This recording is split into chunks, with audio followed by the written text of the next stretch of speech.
Hey friends, Andy here from Raphah. I'm out for my Sunday afternoon dog walk and wanted to take this time to share with you some of my thoughts about future-proofing music, something that's been on my mind for the past couple of weeks since the news broke that Native Instruments have instigated insolvency measures. They are one of the biggest ecosystems, producers, platforms for software instruments, patch libraries, hardware, and I know there's millions, I think, of musicians who use and rely upon their systems and their infrastructure. And that got me thinking, what if Native Instruments were to go under? They are still operating, by the way.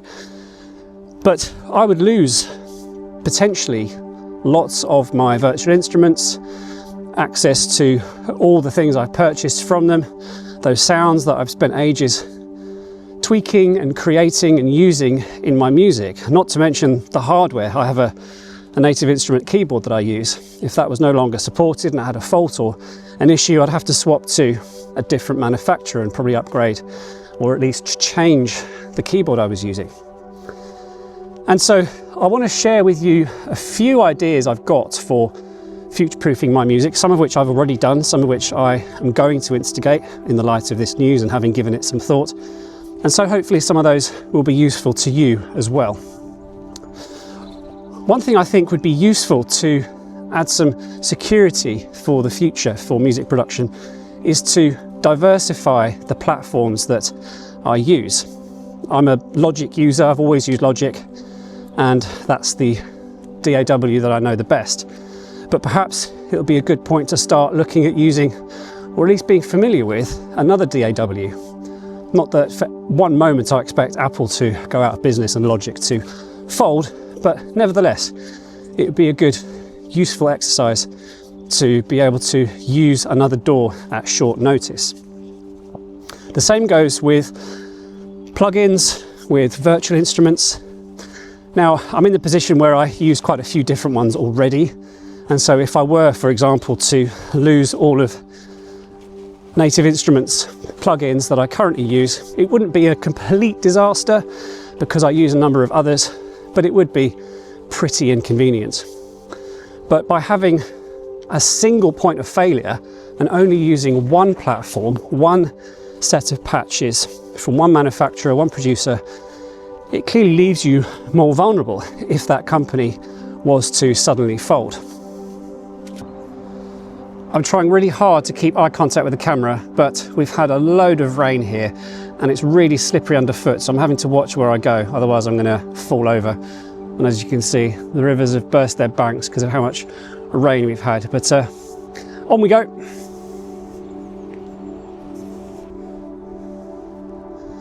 I'm going to stand still, otherwise I'm going to slip over on this horrendous mud. One other thing I think we can do is to reduce our reliance upon digital music production, which is a difficult task because certainly I produce almost everything through my DAW, through Logic. And so stepping away from that and not being reliant upon it is pretty disabling. But something I have been doing over the past year or so is adding to my physical gear, my outboard gear, particularly with guitar pedals. And so by doing that, I'm less reliant now on using plugins and effects within the DAW. I produce a lot more outside of it and then feed it into there in order to record. So worst case scenario, Logic were to go down, I could still produce music through my guitar pedals, record it via my external sound recorder. I've got a little Zoom sort of 4-track handheld recorder, and I would hope still produce something that sounded pretty good. Having said that, I appreciate that buying outboard gear and pedals and standalone compressors and EQs is not cheap. And part of the beauty and the versatility of having digital platforms and virtual instruments is that you can get a lot of bang for your buck. But I don't think you have to necessarily spend a lot of money. Certainly you can get some good sounds with some basic gear, and even now the budget physical gear that you can buy is of suitable quality that I think you can still make it work for you. I'm going to sit down before I fall down. In a similar way to using outboard gear, I think it's really important to use physical instruments. I'm a guitarist, and my wife will tell you I have too many guitars, but there is absolutely no such thing. But should the worst happen, and even if the electricity failed and I had no internet and I had no access to my laptop or anything digital, I could still pick up a guitar and play it. I might not be able to record it, but I could still get some enjoyment and probably do some writing and composing whilst I waited for things to come back up and running. So access to physical instruments is really important. However, I know some people are limited on space. I also have a real piano downstairs, which I'm very blessed to have. Not everyone has that kind of space to have one, or perhaps not the resources, but having an instrument is really, really important. And I think where many of us started this whole journey, that's what it's all about, is picking up things and playing and learning these instruments in order to help us to make great sounding music. Up until about 10 years ago, I had a massive collection of CDs, and I grew up in the 80s and 90s where all music was recorded to cassette tapes and then latterly CDs, and that was the way that we listened.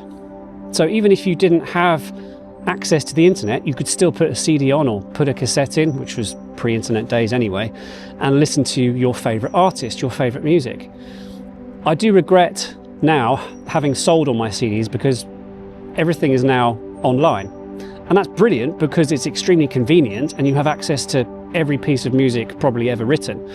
But if I lost access to the internet, unless I downloaded those onto a device somewhere, I'd be stuck. I wouldn't be able to listen to that music, which again is another way I think we can start to better future-proof our music, and something that I haven't really done, particularly with my Raphah project, is to record to physical media. That's something I'd like to remedy this year, and for the upcoming album that I'm producing at the moment, I want to put that onto certainly cassette tape as a piece of merchandise to own, and also onto CDs, so that there's some physical copies of it to listen to, even if that's only for my benefit. Technology is temporary and can and often does let us down, but skills and knowledge will last a lifetime. And again, something that I'm trying to do is to constantly improve my own knowledge, my musical theory knowledge, my production skills, because those kind of transferable skills are very valuable and can be moved between different DAWs, different VSTs, different platforms. So if one goes sideways or goes under, we can just switch to another with the knowledge that we've developed over years of producing music. Right, this is not good. This is my normal walking route, but as I mentioned, we've had a lot of rain and my usual route is now flooded. So I think I'm gonna have to turn and go back unless I wanna go for a swim. Really just fell in the water. You silly dog. Is it cold?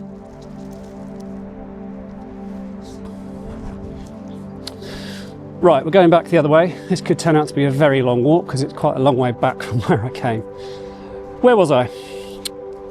Finding and making your own sounds is another great way to future-proof your music production, because it means you're less reliant upon a particular platform or virtual instrument or plugin.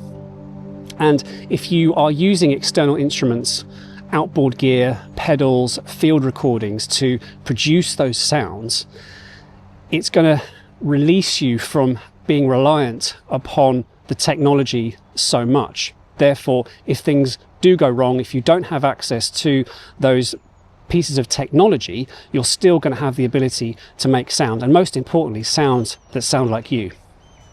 Moving away from the production element of our music and looking a bit broader, I've also been thinking, well, what if we lost access to the ability to actually share the music? Let's say a streaming platform went down, or we didn't have access to the internet and it wasn't quite so easy to throw music out into the world for people to listen to. And I've come up with a couple of things I think would help us in that situation, and the way things used to be done really before we had the internet. The first thing I think we can do is to look for opportunities to play live. And nothing quite beats playing music live, something that I really miss because I've not had much opportunity to do that over the past few years, and not really something that ambient music lends itself to as readily as some other forms. But I think by playing live in front of people and for people is an incredible way of sharing the music, and there's so many opportunities there to connect with people. And that leads nicely onto the second thing, which I won't talk about at length because I did cover it in my previous video, but that's to develop a community around your music. Because those people that are invested, that love what you do, that follow, that seek out new releases, that are part of your journey, are much more likely to continue on that journey, even if the worst thing happens and it's very difficult to release and distribute music via streaming platforms and other methods. That could be perhaps via a mailing list you keep in contact, and that's again something I'm trying to do this year, is to develop a mailing list for those that are really interested and really want to keep up to date with what I'm doing and new music. And that's how it used to be prior to streaming platforms. It perhaps was harder work, but perhaps more rewarding, because you had to work quite hard to develop that fan base. But once people become fans of what you're doing, they're much more likely to stick it out with you, even if all the technology falls apart. This has been a really long walk, and so as I've been walking around, I've been thinking of more things to say. And one other thing that's just sprung to mind in terms of future-proofing is to back up absolutely everything you do.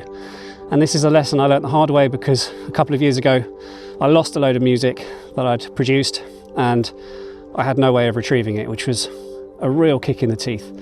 And so now I'm really meticulous about backing up absolutely everything to the cloud, and I've got 2 external hard drives that I back everything up to as often as I possibly can.